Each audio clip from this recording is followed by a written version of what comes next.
فأعوذ بالله من الشيطان الرجيم بسم الله الرحمن الرحيم يا أيها الذين آمنوا لا تدخلوا بيوتا غير بيوتكم حتى تستأنسوا وتسلموا على أهلها ذلكم خير لكم لعلكم تذكرون فإن لم تجدوا فيها أحدا فلا تدخلوها حتى يؤذن لكم وإن قيل لكم ارجعوا فارجعوا هو أزكى لكم الله بما تعملون عليم ليس عليكم جناح أن تدخلوا بيوتا غير مسكونة فيها متاع لكم والله يعلم ما تبدون وما تكتمون آمنت بالله صدق الله مولانا العظيم وصدق رسوله النبي الكريم ونحن على ذلك من الشاهدين والشاكرين الحمد لله رب العالمين سبحانك لا علم لنا إلا ما علمتنا إنك أنت العليم الحكيم الحمد لله الله رب العالمين الرحم الراحمين মেহেরবানি করে আমাদেরকে কুরআনে কারীমের মজলিসে বসার তৌফিক দান করেছেন।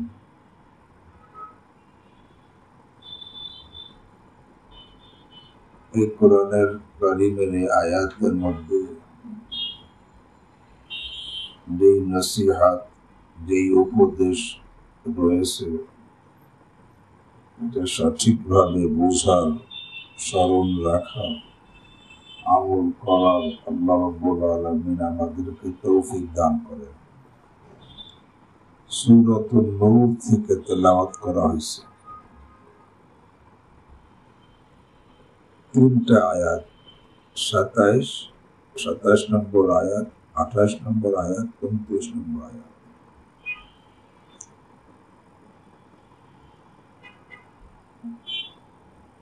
এই সূরার শুরু থেকে পবিত্রতা,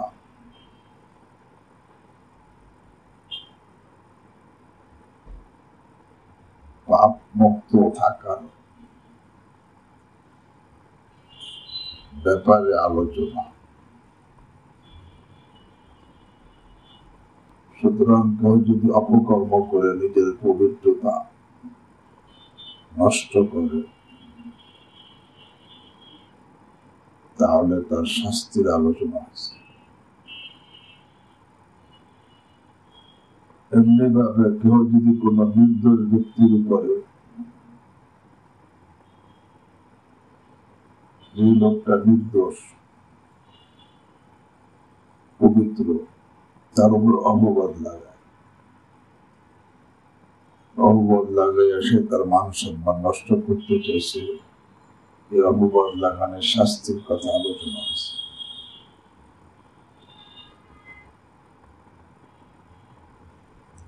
কারণ পবিত্রতা নষ্ট হয়,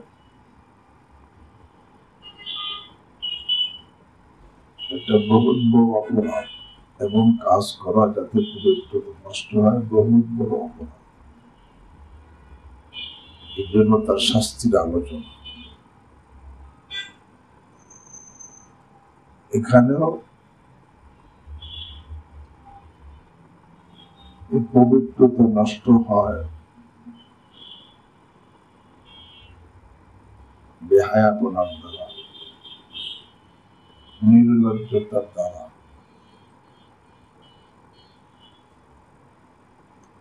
আর বেহায়াপনা, নির্লজ্জতা সৃষ্টি হয় কোন বেগানা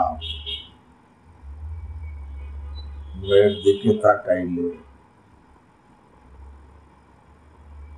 এরকম ভাবে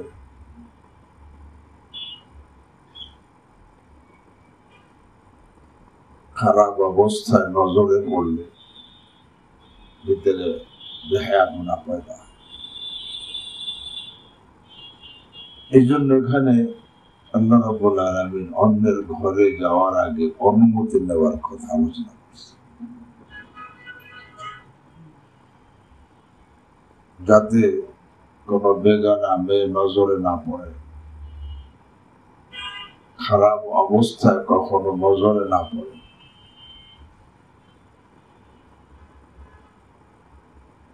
এই আয়াতের শানে নজরের মধ্যে লিখছে এক মহিলা, আনসারী মহিলা, রাসূল করিম সাল্লাল্লাহু আলাইহি ওয়াসাল্লামকে বলতেছি, ইয়া রাসূলুল্লাহ, আমি আমার ঘরে একা একা থাকি,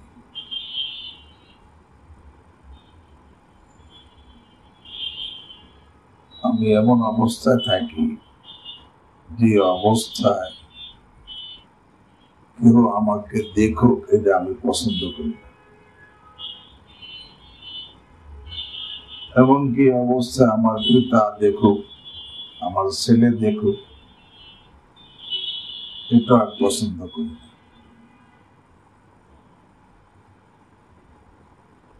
তখন এই আয়াত নাযিল হয় এবং সে বলছে যে আমার পরিবারে এক লোক সবসময় এরকম আসে আমার এখানে, কিন্তু সে চলে আসে তোমার কথা না বলে, অনুমতি না নিয়ে, এটা আমি পছন্দ করি না। তখন এই আয়াত নাযিল হয়।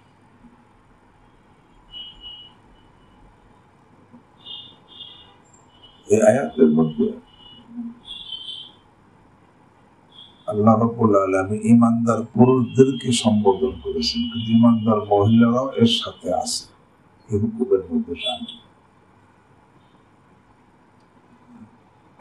আল্লাহ রাব্বুল আলামিন ইরশাদ করেন, ইয়া আইয়ুহাল্লাযীনা আমানু, হে ঈমানদার পুরুষেরা,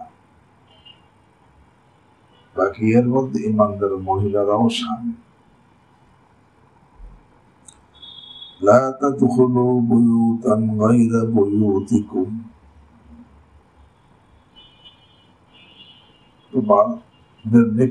তোমাদের ব্যক্তিগত ঘর ছাড়া অন্যের ঘরে তোমরা প্রবেশ করবে না। যে তোমার নিজস্ব ঘর, যেখানে তুমি একাই থাকো, অন্য কেউ থাকে না, এই ঘর ছাড়া অন্য ঘর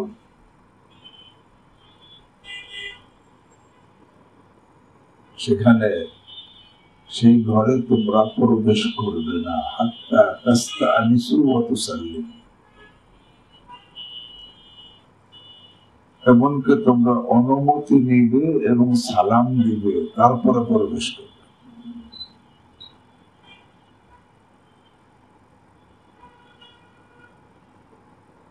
এই যে অনুমতি নিয়ে সালাম দিয়ে প্রবেশ করতে হবে,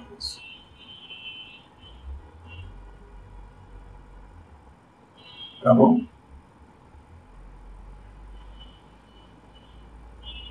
অনুমতি ছাড়া, অনুমতি নেওয়া ব্যতীত, সালাম দেওয়া ব্যতীত প্রবেশ করলে ফাহিশা এবং বেহায়ার দরজা খুলে যাবে। অশ্লীলতা বেহায়াপনার দরজা খুলে যাবে। কারণ কোন পুরুষ যদি কোন একটা মেয়েকে এরকম অবস্থা দেখে, তখন ভাবে বিভিন্ন খেয়ালাত ভিতরে জন্ম সৃষ্টি হওয়া শুরু হবে।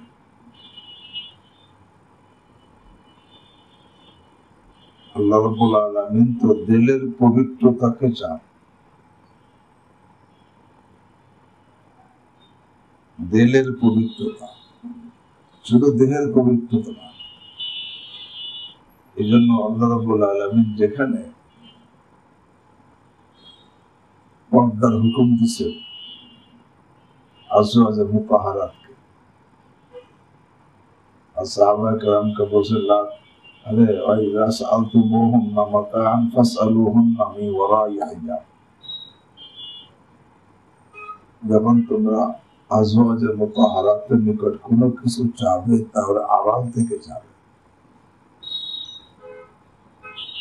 এমন আড়াল থেকে চাবে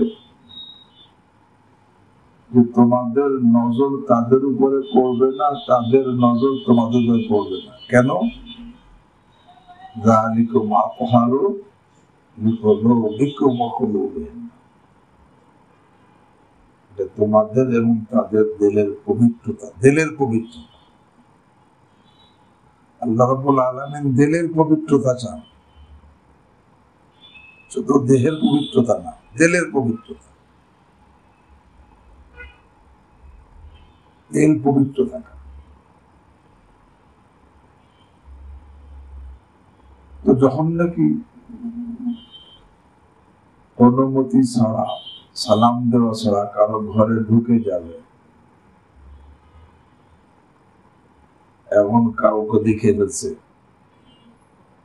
এই দেখার দ্বারা দিলের পবিত্রতা কি হবে? নষ্ট।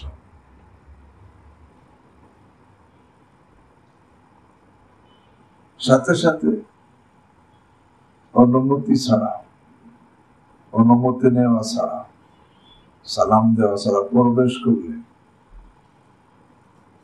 আমি যার ঘরে প্রবেশ করলাম তার জন্য তাকে কষ্ট দেওয়া হবে। কারণ প্রত্যেক লোকের তার একটা স্বাধীনতা আছে, সে স্বাধীনভাবে তার ঘরে আছে। আমি অনুমতি ঢুকে গেলাম, তার স্বাধীনতার মধ্যে বাধা হয়ে গেল, সে কাজে ব্যস্ত ছিল, কাজের মধ্যে বাধা হয়ে গেল। অনুমতি ছাড়া ঢুকলে তার কাজে বাধা, তার স্বাধীনতার মধ্যে বাধা, যেটা তার জন্য কষ্টের কারণ। যে সমস্ত লোক ব্যস্ত, তার কাজের সময় কেউ ঢুকে গেলে সে বিরক্ত হয়, ইজায় মুসলিম হয়। অনুমতি না নিলে একে তো অশ্লীলতার দরজা খুলে যায়, আর দ্বিতীয় ওই ঘরওয়ালা কষ্ট দেওয়া হয়, ইজায় মুসলিম। তৃতীয়, নিজেকে বেইজ্জতি করা হয়। কেন? কিভাবে? অনুমতি নিয়ে সালাম দিয়ে ঢুকলে সে ভদ্র মানুষের মতো ঢুকলো, এই লোকটা যখন প্রবেশ করবে তখন যার কাছে গেছে সেও তার কথা গুরুত্ব সহকারে শুনবে, তার প্রয়োজনটা পুরো করার চেষ্টা করবে। কিন্তু অনুমতি ছাড়া সালাম দেওয়া ঢুকে গেছে, তখন যার কাছে গেছে সে প্রথমেই বিরক্ত হয়ে যাবে, এর কথাও সে শুনতে চাবে না, অনুমতি ছাড়া চলে আসছে। দেখে নিজেকেও বেইজ্জতি করা হয়। আল্লাহ ইয়ামবাগি লিল মুমিন আইয়াদুল্লা নাফসাহু, মুমিনের জন্য এটা শোভা পায় না যে এমন কাজ করবে যাতে নিজেকে লাঞ্ছিত করবে। এছাড়া অনুমতি ছাড়া, সালাম দেওয়া ছাড়া যে প্রবেশ করে, আর একটা বড় গুনাহ হওয়ার আশঙ্কা থাকে। সেটা কি প্রত্যেক ব্যক্তি তার ঘরের মধ্যে সে স্বাধীন, সেখানে সে নির্জনে অনেক কিছু করে, তার গোপনীয়তা রক্ষা করে সেখানে সে করে। অনুমতি ছাড়া যখন কেউ প্রবেশ করলো, একজনের গোপন জিনিস জবরদস্তি করে জানা হলো, আর এটা বহুত বড় মারাত্মক গুনাহ। একজন তার কথাটাকে গোপন রাখতে চাইতেছে, কিন্তু আমি অনুমতি ছাড়া তার দুইকে দেখে হলাম, এই যে এটা কিন্তু মারাত্মক গুনাহ।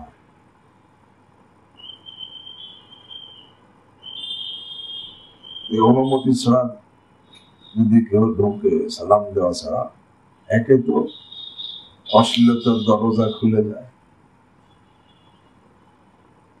আর ওই ঘরওয়ালাকে কষ্ট দেওয়া হয়, নিজেকে বেইজ্জতি করা হয়, আবার অন্যের ভেদের কথা যেটা সে কারোর সামনে প্রকাশ করতে চায় না সেটা জানা হয়ে যায়।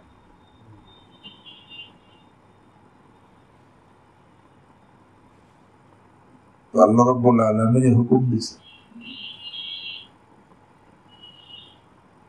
যে লা তাদখুলু বুয়ুতান গায়রা বুয়ুতিকুম হাত্তা তাস্তানিসু ওয়া তুসাল্লিমু, যে তোমরা, যেটা তোমাদের নিজের ঘর না, তোমার ব্যক্তিগত ঘর না, অন্যের ঘর,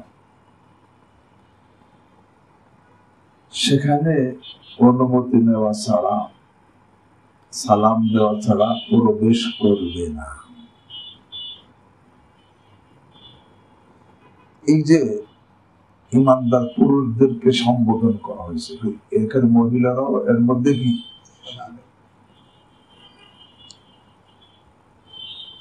কোন মহিলা অন্য মহিলার ঘরে যাবে, আগে অনুমতি নেবে, সালাম দিবে, তারপরে। কোন পুরুষ অন্য পুরুষের ঘরে যাবে, আগে অনুমতি নেবে, সালাম দিবে, তারপরে প্রবেশ করবে। পুরুষ মহিলা সকলের জন্য একই হুকুম।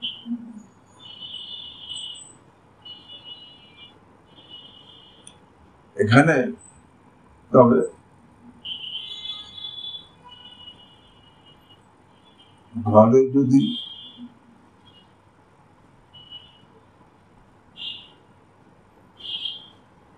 অন্যান্য লোক, এমন ঘর ইজতেমাই ঘর, অর্থাৎ এই ঘরে কয়েকজন থাকে,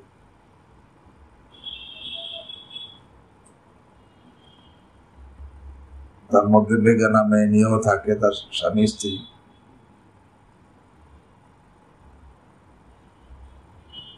সেখানে তো অনুমতি নিয়ে সালাম দিয়ে ঢোকা ওয়াজিব, কারণ গায়রে মাহরাম।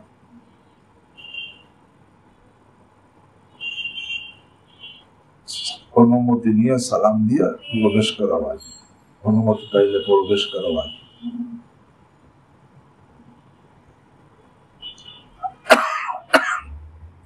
এমন ঘর, যেই ঘরে মা থাকে,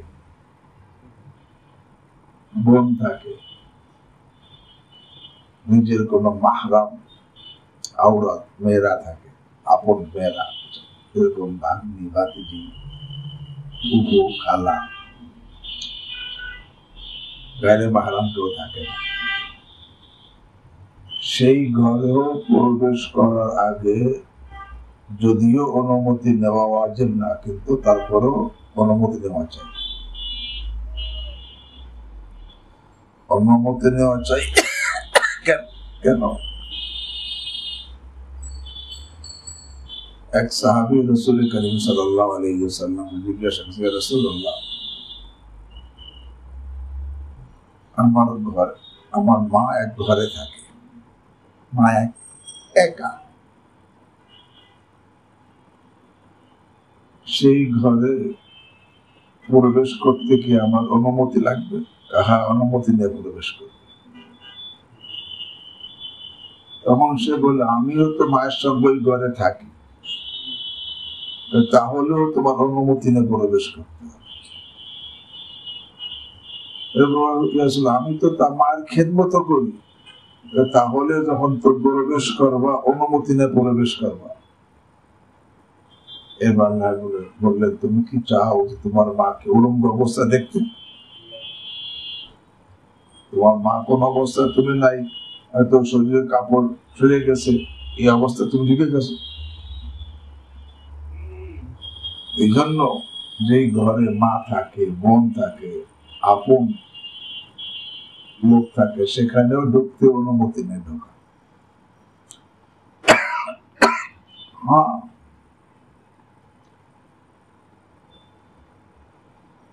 যেই ঘরে শুধু আমার স্ত্রী থাকে, আর কেউ থাকে না,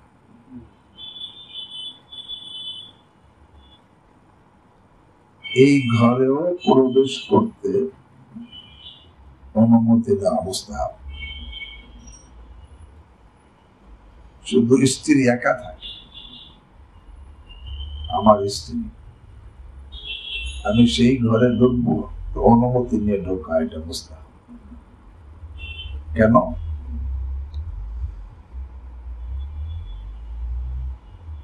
একা থাকলে মানুষ সে নিজের অর্থ খেয়াল করে না, যে অবস্থায় থাকা নজর, সেই অবস্থায় স্বামীর নজর বলে স্বামীর কাছে খারাপ লাগে। এই জন্য যেই কামরার মধ্যে স্ত্রী একা থাকে, আমার স্ত্রী, সেখানেও ঢোকার আগে সালাম দিয়ে অনুমতি নিয়ে কি অনুমতি ঢোকা উচিত। এই অনুমতি নেওয়াটা মুস্তাহাব। আর যেই কামরায় আমি একা থাকি, সেখানে তো অনুমতি দেওয়ার কিছু নেই, অন্য লোক থাকে না, অন্য লোক আসার কোনো সম্ভাবনাও নেই। আমার বউ আমি তালাকে রাখছি, এখন আমি সেখানে ঢুকবো, এখানে তো অনুমতি নেওয়ার প্রয়োজন নেই, কাটতে অনুমতি দিবে। বাকি খালি ঘরেও রেওয়ায়তের মধ্যে আছে, খালি ঘরে যখন তুমি ওইদা দাখালু বুয়ুতান ফাসাল্লিমু আলা আনফুসিকুম, তখন তুমি সালাম দিবে আসসালামু আলাইনা ওয়া আলা ইবাদিল্লাহিস সালিহিন, এইভাবে সালাম দিয়ে প্রবেশ করা। এখানে এই অনুমতি নেওয়ার কথা, আমি অন্যের ঘরে যাওয়ার আগে অনুমতি নিয়ে সালাম দিয়ে ঢুকতে হবে। এই ব্যাপারে আমাদের মধ্যে যারা সাধারণ মানুষ, তো সাধারণ মানুষ, আমরা আলেম তালেব এলেম, ওই ব্যাপারে বেফিকে অনুমতি ছাড়া ঢুকে যাইতেছে। অথচ কোরআনের হুকুম, এই যে মুআশারাত, ইয়া আইয়ুহাল্লাযীনা আমানু লা তাদখুলু বুয়ুতান গায়রা বুয়ুতিকুম হাত্তা তাস্তানিসু ওয়া তুসাল্লিমু, তোমরা এমন ঘর যেটা তোমাদের ঘর না, সেখানে তোমরা প্রবেশই করবে না, এমনকি অনুমতি নিবে আর সালাম দিবে, তারপর প্রবেশ করবে।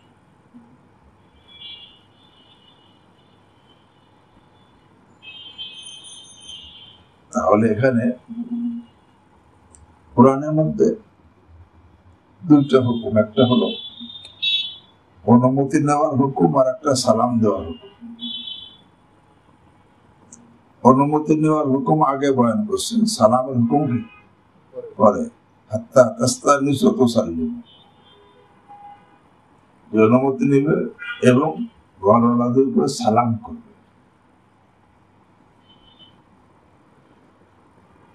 ইমাম কুরতুবী রাহিমাহুল্লাহ বলেন, তো এই অনুমতি নেওয়া, সালাম দেওয়া, দুটোর মধ্যে এই তরতিবেই হবে যেই তরতিবে কোরআনে আছে, যে আগে অনুমতি নিবে, এরপরে যখন নাকি অনুমতি পাইয়া ঘর ভিতরে প্রবেশ করবে, তখন ঢুকে সালাম দিবে। আগে অনুমতি যে আমি আসতে পারি বা আমি এটা আসতে চাই, আসেন, তখন আমি ভিতরে গিয়া কি করব? সালাম দেব, আসসালাম আলাইকুম। ইমাম করতে গেলে এই তত্ত্ব বলছে যে আগে অনুমতি নেবে, পরে সালাম দেবে। প্রবেশ অনুমতি পাইলে পরে কি ভিতরে গিয়া সালাম দেবে। তবে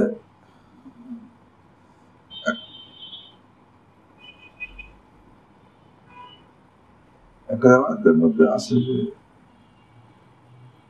যদি সে অনুমতি নিতে গেছে, প্রথমে কাউকে দেখে গেছে, নজরে পড়ে গেছে, তাহলে আগে সালাম দিবে, পরে কি অনুমতি নেবে। আর যদি কাউকে নজরে না পড়ে তাহলে আগে অনুমতি নেবে, পরে কি সালাম সালাম।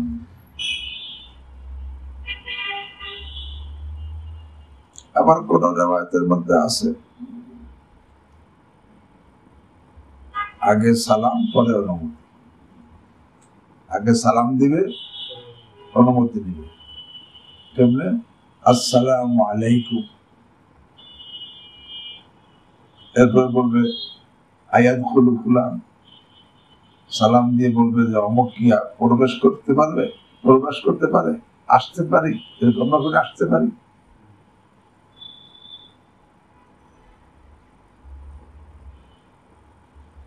এবং যে অনুমতি নেওয়ার সময় স্পষ্ট নাম বলবে,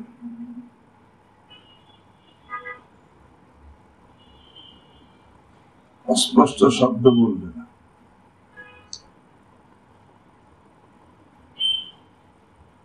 অনেকে তো নাম বলে না, তখন ঘরওয়ালা জিজ্ঞাসা করে কে, আমি। তা আমি কে? সবাই তো আমি। আনা আনা, নাম বলা। অনেকে আমি বলে, এই জবটা দেওয়াও ওই ঘরওয়ালাকে পরেশান করা। সে আমি, সেটা আমার আগে সালাম শুনছে, অনুমতি চাইছে, আওয়াজ শুনছে, যদি সে আওয়াজে চিনতো তো আগেই চিনতো, তো জিজ্ঞেস করবো কে? তারপর আমি বললাম আনা, তখন আনা করে চিনবে কেমনে? এই জন্য পরিষ্কার নাম বলা। ওমর রাদিয়াল্লাহু তাআলা আনহু রাসূল করিম সাল্লাল্লাহু আলাইহি ওয়াসাল্লামের এখানে এসেই বলতেন, আসসালামু আলাইকা ইয়া রাসূলুল্লাহ আয়াদখুলু ওমর। ইয়া রাসূলুল্লাহ, আপনার উপর সালাম এবং রহমত। আসসালামু আলাইকা ইয়া রাসূলুল্লাহ আয়াদখুলু ওমর। আপনার ওমর কি প্রবেশ করতে পারে? তো নাম বলে সালাম, অনুমতি নেওয়া। এবং আগের দিনে দরজা তো এরকম ভাবে তালা মারা থাকতো না, কপাটও না, বেশিতে বেশি পর্দা লাগানো থাকতো। অত এখনকার মতো অতই ছিল না, স্বচ্ছলতা ছিল না। এই জন্য অনুমতি চাওয়ার জন্য দরজার সামনে দাঁড়াবে না, ডাইনে বা বামে দাঁড়াবে, যাতে পর্দা না থাকলে বা বাতাসে পর্দা সরে গেলে ভিতরে নজরে না পড়ে। কারণ অনুমতি নেওয়া তো দরকার নজরের জন্যই। এখন আমি দাঁড়াইছি একে দরজা বরাবর, সামনে ভিতরে সব দেখা যায় না, এটা তরিকা না। তরিকা কি? দাঁড়াবে ডাইন পাশে বা বাম পাশে, যাতে ভিতরে ঘরের ভিতর নজর না পড়ে। যেরকম নাকি অনুমতি ছাড়া দাখিল হওয়া নিষেধ, অনুমতি ছাড়া তাকানো নিষেধ। হাদিস আছে, মান নাজারা ফাকাদ দাখালা, মান নাজারা, যে তাকাইলো সে তো প্রবেশ করলো, ভিতরে প্রবেশ করে ফেললো। এই জন্য আল্লাহ রাব্বুল আলামিন কিভাবে এই হুকুম দিয়েছেন, কোরআনের হুকুম। কিন্তু এই হুকুমের গুরুত্ব আমাদের কাছে নাই। অথচ অমুসলিমরা কিছু কোরআনের, শরীয়তের, ইসলামের কিছু কিছু এই মুআশারাতের বিষয় গ্রহণ করে তাদের প্রমোশন হইতেছে। মুফতি শফি সাহেব রাহমাতুল্লাহ আলাইহি বলতেন যে বাতিল তো মিটার জন্য, তারাক্কির জন্য না, উন্নতির জন্য না। ইন্নাল বাতিলা কানা যাহুকা। হ্যাঁ, বাতিলের সঙ্গে যদি হকের কিছু মিলে যায় তখন বাতিল হওয়া সত্ত্বেও দুনিয়ায় তাদের তারাক্কি হয়। যেরকম ইউরোপিয়ানরা, তাদের মধ্যে এই সমস্ত বিষয় কিন্তু খুব গুরুত্ব সহকারে। কারো সামান্য প্রাইভেসি নষ্ট না হয় আমার দ্বারা, কারো সামান্য কষ্ট না হয়, এই কথাই বলতেন মুফতি শফি সাহেব রাহিমাহুল্লাহ। বাতিল তো মিটার জন্য, বাতিল তো উঠার জন্য না। ইন্নাল বাতিলা কানা যাহুকা। কিন্তু কোথাও যদি দেখো বাতিল হওয়া সত্ত্বেও তাদের উন্নতি হইতেছে, তাহলে বুঝতে হবে বাতিলের সাথে হকের কিছু মিলে গেছে। এর কারণে দুনিয়াতে তাদের কি হইতেছে, উন্নতি হইতেছে। আর হক তো উঠার জন্য, মিটার জন্য না। আল ইসলাম ইয়াউল ওয়ালা ইউলা। কিন্তু কোথাও যদি দেখো ইসলামের অবনতি হইতেছে, তাহলে বুঝতে হবে তার সাথে বাতিলের কিছু মিলে গেছে। হক হওয়া সত্ত্বেও অবনতি হইতেছে, আর না বাতিল হওয়া সত্ত্বেও উন্নতি হইতেছে। কেন? বাতিলের সাথে হকের কিছু মিলে গেছে, এই যে দুনিয়ার উন্নতি।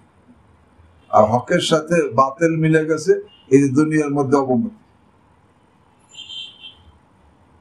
এই সমস্ত মুআশারাত,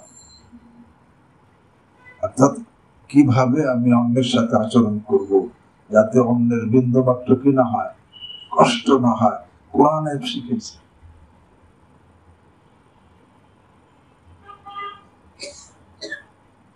কারো আমার দ্বারা বিন্দু, আমার আচরণে, ব্যবহারে, কথায় কারো বিন্দু মাত্র কষ্ট না।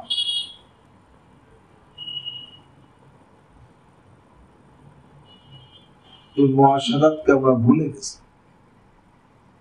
মুআশারাত মানে নিজের আচরণ, আচার ব্যবহার, কথাবার্তা, নিজের উঠা বসা, চলাফেরা এমন ভাবে করা যাতে অন্যের কারো বিন্দু মাত্র কষ্ট না হয়। এলো মুআশারাত। আমার পিতা মাতা কষ্ট না পায়, ভাই বোন কষ্ট না পায়, স্ত্রী কষ্ট না পায়, আত্মীয় স্বজন কষ্ট না পায়, প্রতিবেশী কষ্ট না পায়, অধীনস্থরা কষ্ট না পায়, এটা খেয়াল রাখা, এটা মুআশারাত। একই বলল মুজাদ্দিদ বিল্লাহ শাহ আশরাফ আলী থানভী নবুল্লাহ কথা বলছেন, বর্তমানে কিছু লোক তো শুধু ঈমান আকীদা ঠিক থাকাই যথেষ্ট মনে করে, অন্য কিছু না থাকলে কি হবে, আমার ঈমান ঠিক আছে। আর কিছু লোক আছে ঈমানের সাথে ইবাদতকেও সহি করে, কিন্তু তার মুআমালাত সহি না। কিছু লোক আছে আলেম উলামা, তাদের ঈমানও সহি আছে, ইবাদতও সহি আছে, মুআমালাতও সহি আছে, কিন্তু আখলাক সহি না। আখলাক সহি নেই, আখলাকিয়াত ঠিক নেই। আর থানভী রাহিমাহুল্লাহ বলেন কিছু লোক আছে যারা নাকি সুলুক ও তরিকাতের রাস্তায় চলে এবং তারা মনে করে তারা সালেক, আল্লাহওয়ালা, কিন্তু এদেরও অনেকের মুআশারাত সহি নেই। ইমানিয়াত ইবাদত মুআমালাত তো সহি আছে, আখলাকিয়াত তো সহি আছে, কিন্তু কি সহি নাই? তার কথায় আচরণ অন্য কি পায়? কষ্ট পায়। অথচ এটাও দিনের অবিচ্ছেদ্য অংশ, কোরআন বয়ান করতেছে।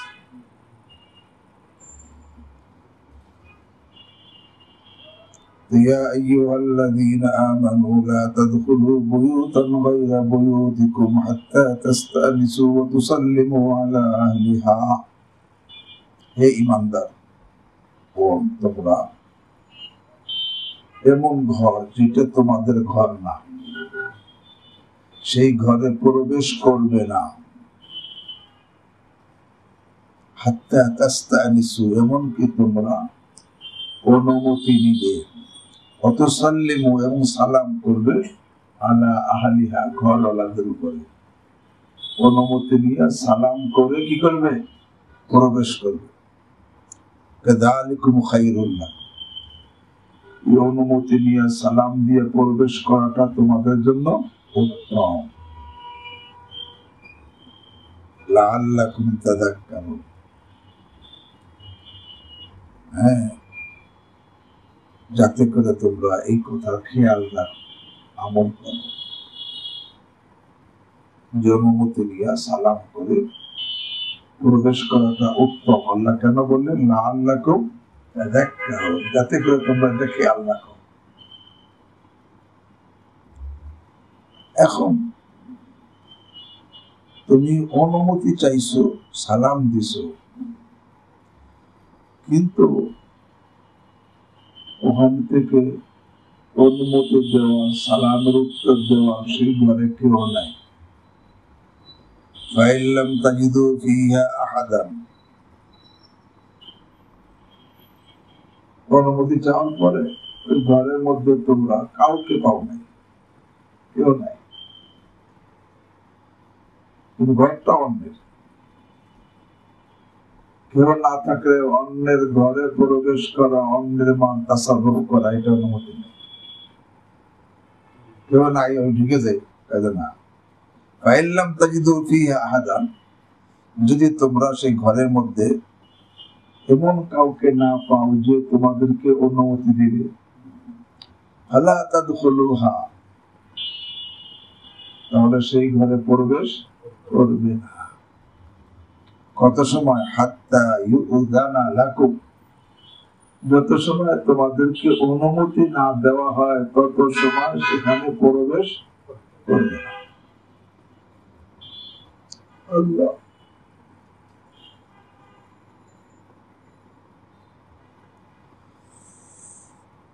তবে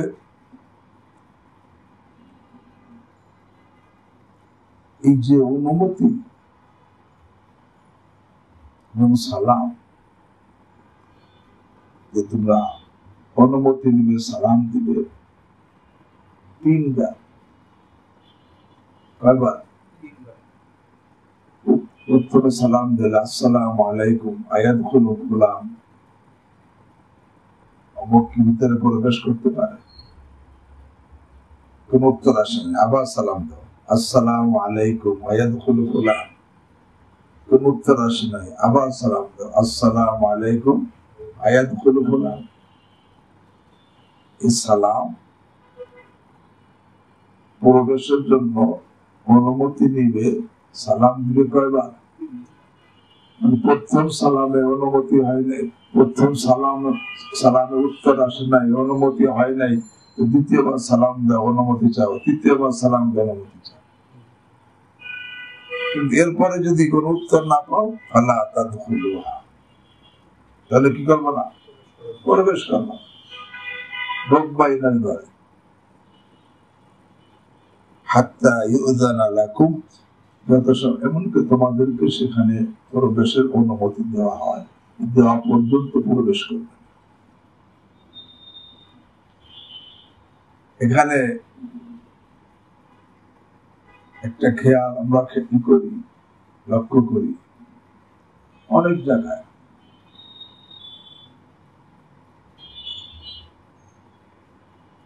লেখা থাকে অনুমতি ছাড়া প্রবেশ নিষেধ, লেখা থাকে না? কিন্তু আমরা ঢুকে যাই। এই আয়াতের খেলাফ করতেছে। আয়াত বলতেছে প্রবেশ করতে পারবা না, এবং লিখে রাখছে অনুমতি ছাড়া প্রবেশ নিষেধ।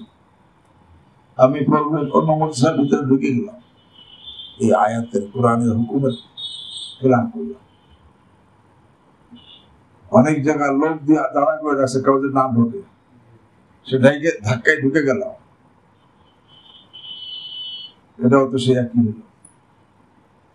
এই যে ঢোকা অনুমতি, যেখানে লেখা অনুমতি ছাড়া কেউ প্রবেশ করতে পারবে না, সেখানে আমি ঢুকে গেলাম কৌশলে, ধাক্কাইয়া জোর করে, এই কোরআনের আয়াতের খেলাফ করলাম। কোরআন আয়াত কি বলতেছে? 3 বার সালাম দিছো, অনুমতি দিছো, সালাম এরকম ভাবে এমন কেউ নাই, পাও নাই যে তোমাদেরকে সালাম উত্তর দিবে, অনুমতি দিবে। ফালা তাদখুলুহা, প্রবেশ করবে না, হাত্তা ইউযানা লাকুম, এমনকি তোমাদেরকে অনুমতি দেওয়া হয়। অনুমতি দেওয়া হইলে প্রবেশ করবে, না হলে করবে না, কোরআন বলতেছে।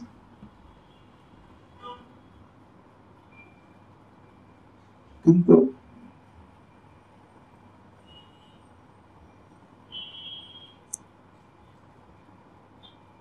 অনুমতি দেওয়ার কেউ পাও নাই, ঘরে কেউ নাই, আরো হইতে পারে, অথবা আছে সে অনুমতি দিচ্ছে, এটাও কি হইতে পারে, তাই কেউ অনুমতি দিতেছে না, কারণ সে চাচ্ছে না যে এখন সে আসুক, হতে পারে, তাহলে প্রবেশ করবে না।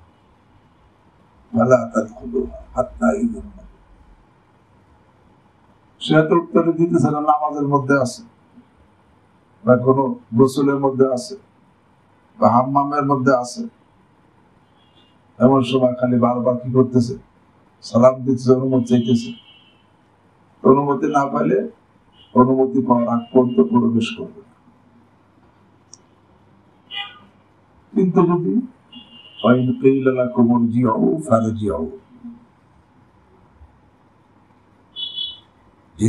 যদি তোমাদেরকে বলা হয় যে তোমরা ফিরে যাও, এখন সাক্ষাতের সময় নেই, পরে আসবে,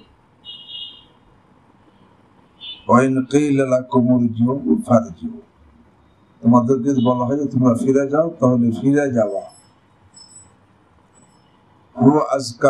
এই ফিরে যাওয়াটাই তোমাদের জন্য উত্তম। এখানে আল্লাহ বলতেছেন তুমি অনুমতি চাইছো, যার কাছে অনুমতি চাইছো সে বলছে কি ফিরে যাও, তাহলে ফিরে যাবা। উত্তর দেয় নাই, তারপর ফিরে যাবা। অত স্পষ্ট বলছে পরে আসো, এখন না, তাহলে ফিরে যাবা।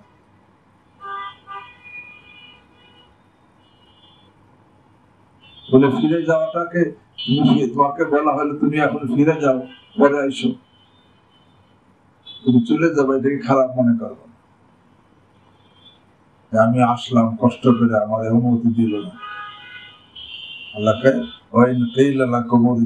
কারণ সে চাচ্ছে, তার কাছে অনুমতি চাইছো, সে এখন তুমি তার কাছে যাও, চাচ্ছে না, এই জন্য কি বলছে ফিরে যাও। এই জন্য সেখানে অনুমতি চাইছো, অনুমতি পাওই নেই, তারপর ফিরে যাবা। আর অথবা সেখান থেকে অনুমতি, সেখানে অনুমতির পরিবর্তে কি বলা হয়েছে, ইরজিউ, ফিরে যাও, তাহলে কি করবা, ফিরে যাও।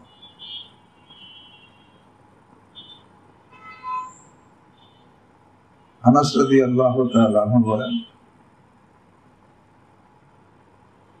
রাসূল করিম সাল্লাল্লাহু আলাইহি ওয়াসাল্লাম সাদ ইবনে উবাদা রাদিয়াল্লাহু তাআলা আনহু ঘরে গিয়া বাইরেতে সালাম দিয়েছে, আসসালামু আলাইকুম। সাদ ইবনে উবাদা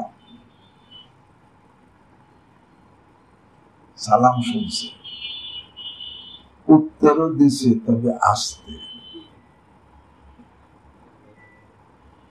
এত আস্তে দিছে যে উত্তরটা আল্লাহ রাসূল শোনেন।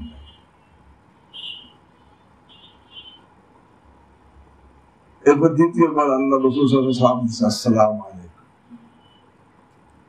দ্বিতীয়বারও সাহাদের নবাদা উত্তর দিছে ওয়ালাইকুম আসসালাম ইয়া রাসূলুল্লাহ, কিন্তু আস্তে, কি জানেন রসুল কি শোনেন। আবার তৃতীয়বার সালাম দিছে, আর তৃতীয়বারও উবাদা সমেত উত্তর দিছে আস্তে, কিন্তু আল্লাহ রসুল একবার শোনেন। আল্লাহ রসুল এখন রওনা ফিরে চলে যেতেছে, তিনবার সালাম দিছে, উত্তর পান নাই, ফিরে চলে যেতেছে। তখন সাদ ইবনে উবাদা ঘর থেকে বের হয়ে দিছে, তো ইয়া রাসূলুল্লাহ ফিদাকা আবি ওয়া উম্মি, আপনার উপর আমার পিতা মাতা উৎসর্গ হোক। আমি প্রত্যেকবারই আপনার সালাম শুনছি, সালামের উত্তরও দিয়েছি, কিন্তু আপনাকে শুনেই দিইনি। শুনেই দিলে তো আপনি আর আমাকে আসসালাম দিবেন না। আমার মনে চাইতেছে আপনি বারবার সালাম দেন, ওই আপনার সালাম আমার জন্য বরকতের কারণ হবে, এই জন্য আমি সালামের উত্তর শুনেই দিইনি। বুঝে আসলো, একটা তো বুঝে আসলো তিনবার অনুমতি নেওয়া, তিনবার সালাম দেওয়া। আর একটা বুঝে আসলো অনুমতির পরে যদি সেখানে সালাম উত্তর না পাওয়া যায় তাহলে কি ফিরে চলে যাওয়া। পরে রাসূল করিম সাল্লাল্লাহু আলাইহি ওয়াসাল্লাম নিয়ে আসছে, আমার এনে তাকে জাবিব কিশমিশ খাইতে দিছে। সাদ ইবনে উবাদা আল্লাহ রাসূল সাল্লাল্লাহু আলাইহি ওয়াসাল্লাম খাইয়ে তখন দোয়া করেছেন, আকালা তাআমাকুমুল আবরার ওয়া সাল্লাত আলাইকুমুল মালায়েকা ওয়া আফতারা ইনদাকুমুস সাইম। ইবনে কাসীরের মধ্যে রওয়ায়াত আছে, মুসনাদ আহমদ থেকে আছে। তো ইন কিলা লাকুম ইরজিউ, যদি তোমাদেরকে বলা হয় ফিরে যাও, তাহলে ফিরে যাবে, মন খারাপ করবে না যে আমি এত দূরে থেকে আসলাম কষ্ট করে একটু সাক্ষাতের জন্য, আমাকে কি করলো না, হ্যাঁ একটু মূল্যায়ন করলো না, আমার দাম দিল না, আমার কথা আবার একটু অনুমতি দিল না, তাহলে ফিরে যাও।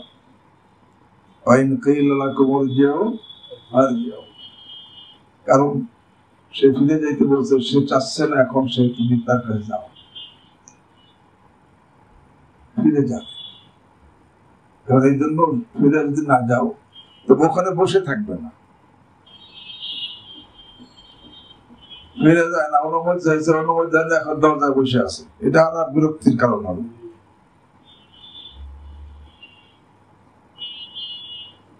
এখন সে অনুমতি দেয় নাই, কিন্তু সে কি দরজায় বসে রয়েছে, এটা কিন্তু বিরক্তির কারণ। এই জন্য সেখানে থাকবে না, ফিরে চলে যাবে, ওখানে থাকবে না।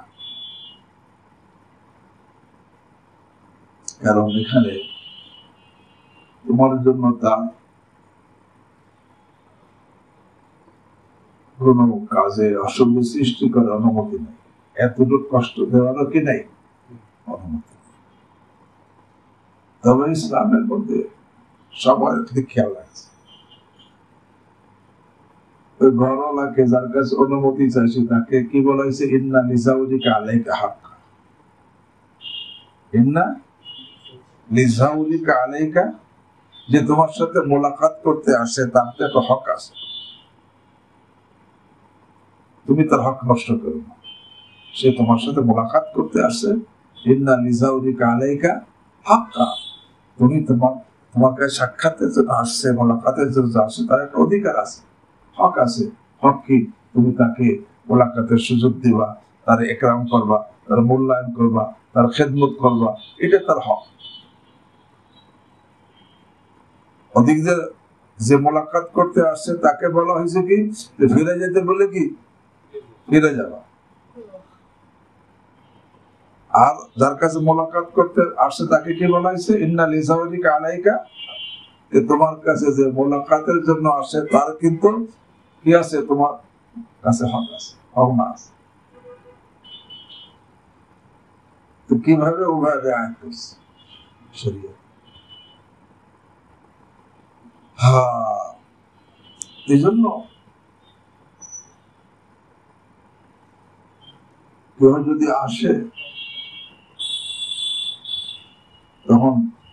কোনো সমস্যা না থাকে তাহলে তার খেয়াল রাখা জরুরি। নিজের সমস্যা না থাকলে তার খেয়াল রাখা জরুরি। কারণ তারও একটা হক আছে, সে বিচারা দূরে থেকে আসছে। ইন্না লিজাউরিকা আলাইকা তওবা যায় শরীয়তে করছে যে মোলাকাতকারীর জন্য, যার কাছে মোলাকাত করছে আছে তারও অসুবিধা সৃষ্টি না হয়, আর যার কাছে আসছে তার কারণে যে মোলাকাত করতে আসছে তারও কষ্ট না, উভয়ের দিকে দেয়। তো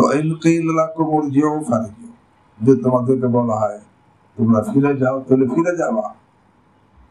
কিন্তু অনেকে আমরা রাগ হই যে আমি আসলাম, আমার কোনো মূল্যায়নই করলো না, ফিরে যাও এখন। আল্লাহ কাছে না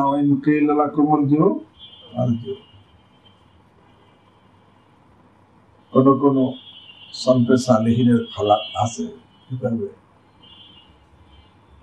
তারা দিলে খুব তামান্না করতেন। কি তামান্না? যে আমি কোথাও গিয়া অনুমতি চাবো, আর সেখান থেকে বলা হবে এখন ফিরে যাও। কেন তামান্না করতেন? এই জন্য যাতে এই আয়াতের উপর আমল করে সব হাসিল করতে পারে। কিন্তু জীবনে একবার এরকম হয় না কেউ বলছে ফিরে যাও, কিন্তু এই তামান্না নিয়ে সব বিভিন্নখানে গেছে, অনুমতি চাইছি, কিন্তু কেউ ফিরে যাও বলে নাই। কিন্তু কোরআনে বলছে যখন তোমাদেরকে বলা ফিরে যাও, তাহলে তো ফিরে যাবে। এই তামান্না নিয়ে যে আয়াতের আমল করবো, কিন্তু কেউ বলে নাই ফিরে যাও, তো আমল করতে পারিনি। এই জন্য আয়াতের আমলকে সব হাসিল করতে পারি। তো ফিরে যাইতে হবে। এখন অনুমতি দেয় নাই, আমি দরজা বসে রইলাম, এটাও নিষেধ। ফিরে যাও, এখান থাইকো না। ওখানে বসে থাকলে তার মানসিক চাপ হবে। অনেকে মোলাকাত করতে যায়, এখন ওই যে অনুমতি যায় না, পাশে বসে রয়েছে সেখানে, হ্যাঁ, কিন্তু যার কাছে গেছে তার মানসিক চাপ সৃষ্টি। হ্যাঁ, বসে থাকার সমস্যা নাই যদি তাকে তেলা না দেওয়া হয়। আমি তার এসে বুঝতে দেরি যে আমি আসছি, আমি চুপ করে বসে আছি, যখন সে ফারেক হয় তখন সাক্ষাৎ করবে। এই বসার মধ্যে কোনো কি নাই, সমস্যা নাই, বরং এটা আদব, বরং এটা কি কোরআনে আসছে আল্লাহ আন্নাহুম সাবারু হাত্তা তাখরুজা ইলাইহিম লাকানা খায়রাল্লাহ।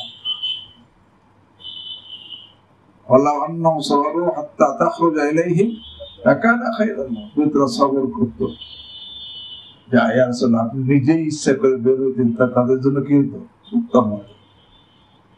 ইবনে আব্বাস রাদিয়াল্লাহু তাআলা আনহু বলেন, অনেক আনসারীর বাড়ির সামনে দুপুরবেলা বসে আছি, কোনো ইত্তলা দেই না, কেন সে বের হলে তার থেকে একটা হাদিসে তাহকিক করব। এই বসে থাকা এটা দোষের না, বরং এটা আইনে আদব। কিন্তু ইত্তলা দিয়া বারবার কাশ দিতেছি, সালাম দিতেছি, বারবার জানাইতে বুঝাইতেছি আমি বসে আছি, আল্লাহ কাছে বসে থাকবো না। কবর জিও ফিরে যেও, ভালো যেও, ফিরে চলে যাও, এখানে থাকবাই না এখন। আল্লাহ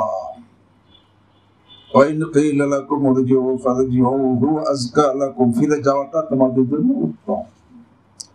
আল্লাহু বিমা তা'মালুনা আলীম।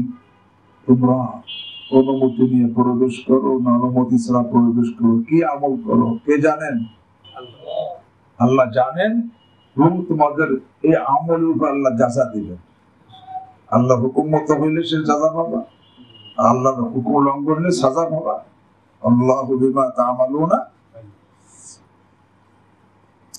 বোঝা গেল ঘরে ঢুকতে হলে অনুমতি নিয়ে, অন্যের ঘরে ঢুকতে হলে অনুমতি নিয়ে সালাম দিয়ে ঢুকতে হবে।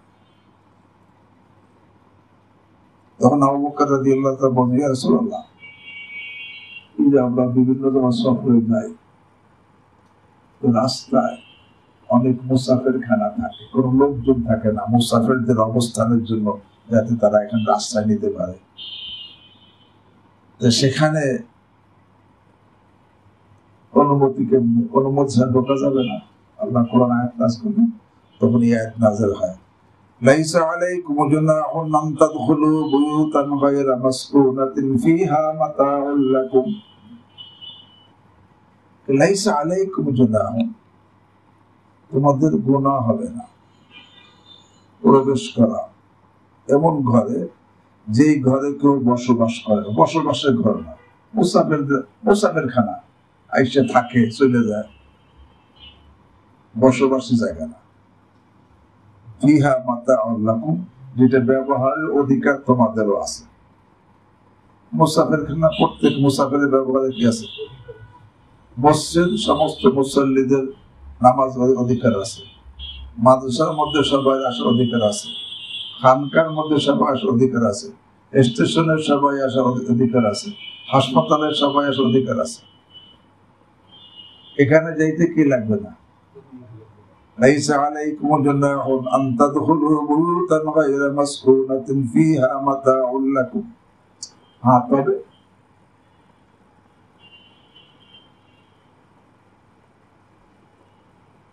মসজিদের পাশে ইমাম সাহেবের কামরা, খাস কামরা, সেখানে গেলে কি লাগবে? মাদ্রাসার একটা মুহতামিমের কামরা, অফিস রুম যেখানে, সেখানে গেলে কি লাগবে? এরকম ভাবে খানকায় মধ্যে একটা খাস কামরা আছে, সেখানে কি? হাসপাতালে কেবিন, ওই যে বিশেষ রোগীদের কামরা, সেখানে গেলে কি লাগবে? কোন এরিয়ায় লেখা আছে যে অনুমতি ছাড়া কি প্রবেশ করবে না, সেখানে কি লাগবে? অনুমতি লাগবে। হাসপাতাল হোক, এরকম ভাবে স্টেশনে যেখানে যাওয়া যাবে না। এছাড়া যেখানে সকলের ব্যবহারের অধিকার, সেখানে যাইতে কি লাগবে না? লাইসা আলাইকুম জুনাহুন আন তাদখুলু বুয়ুতান গায়রা মাসকুনাতিন ফিহা মাতাউল লাকুম।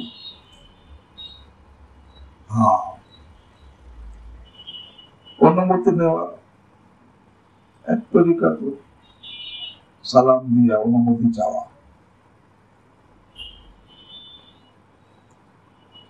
আর একটা তরিকা, সে অনুমতি চাওয়ার জন্য দরজা কি করছে? নক করছে। নক করার পরে দরজা খুলে দিছে। খুলে দেওয়াটাই কি? অনুমতি। নক করার পরে দরজা খুলে দিছে, এটা অনুমতি। তবে নক করতে হবে স্বাভাবিক আওয়াজে, এমন না যে আওয়াজটা বিরক্তি করে, খুব জোরে জোরে করতে লাগলো, এটা না। স্বাভাবিক আওয়াজে করলে ভিতরেই থাকে, তখন চাইছে কি করবে? খুলে দিবে।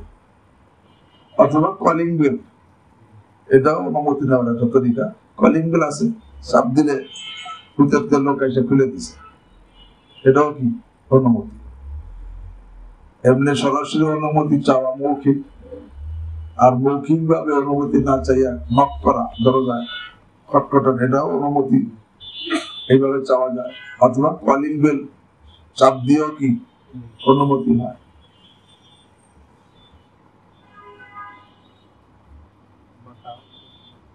মাথা মানে এখানে ফায়দা উঠানোর অধিকার, ব্যবহারের এখানে মাথা মানে ফায়দা উঠানো, আর সামানকেও মাথা বলা হয় যাতে ফায়দা উঠানো হয়। আর এখানে হলো মাথা তামাত্তু মানে ফায়দা উঠানো, ব্যবহার করার অধিকার। ফিহা মাতাউল লাকুম, যার মধ্যে তোমাদের ব্যবহারের কি আছে? অধিকার আছে। মসজিদ সকলের অধিকার আছে, মাদ্রাসা সকলের অধিকার আছে, ওই মুসাফির খানা সকলের অধিকার আছে। এই আর আল্লাহু ইয়ালামু মা তুবদুনা মা তাকতুমুন, আল্লাহ রাব্বুল আলামিন জানেন। এই দাখিল করার দ্বারা তোমাদের কি উদ্দেশ্য, এই উদ্দেশ্য প্রকাশ করো আর গোপন রাখো, এটা আল্লাহ কি জানে। তুমি লিখতেছো আল্লাহ ইয়ালামু মা তুবদুনা মা তাকতুমুন, এই জন্য এখানে যে অন্যের কাছে যেতে হলে তার সুবিধার খেয়াল রাখা আমার জন্য জরুরি।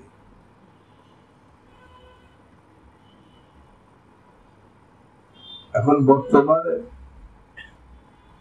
মোবাইল করতেও খেয়াল রাখা যাবে, যেন ব্যস্ত থাকে, সেই সময় আমি মোবাইল করলাম, এই জন্য যাই না যে যারা ব্যস্ত মানুষ তাদের থেকে কথা বলতে হলে আগে তাদের থেকে সময় নেওয়া যায়, কোন সময় ফ্রি থাকে।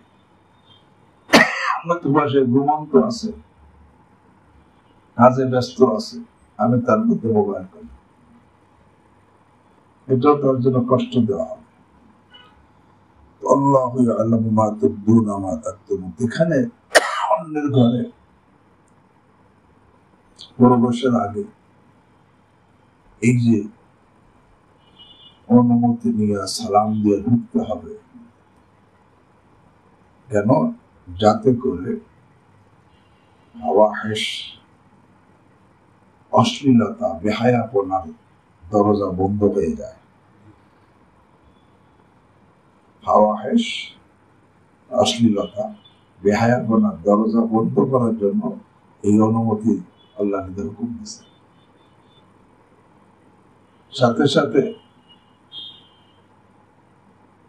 অন্যকে ইজায় মুসলিম, অন্যকে কষ্ট দেওয়া থেকে বাঁচার জন্য অনুমতি দেওয়া হুকুম দিয়েছে। সাথে সাথে নিজেকে বেইজ্জতি থেকে বাঁচার জন্য কি অনুমতি দেওয়া হুকুম দিয়েছে। সাথে সাথে অন্যের রহস্য, গোপন কথা জানা মারাত্মক গুনাহ, হঠাৎ ঢুকলে আমি জেনে ফেলতে পারি। এই জন্য এই গুনাহ থেকে বাঁচার জন্য আল্লাহ রাব্বুল আলামিন আগে কি অনুমতি দেওয়ার হুকুম দিয়েছে। এই জন্য শরীয়তের মাসালা, আপনি ঘুমাই রয়েছেন, মনে করে পাশে দুইজনের কথা বলতেছে,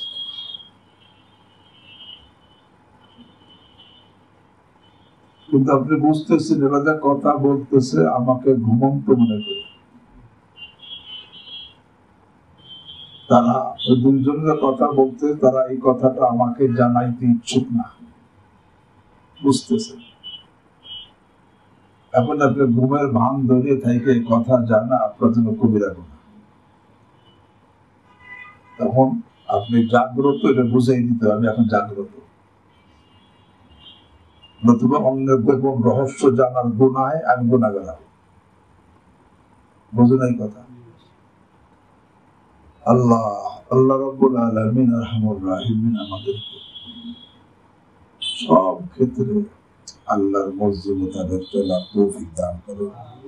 বাস এই মহাসারাত বিশেষ করে এরপর বিবির কাছে গেলে অনুমতি নিয়ে, সালাম দিয়ে অনুমতি নিয়ে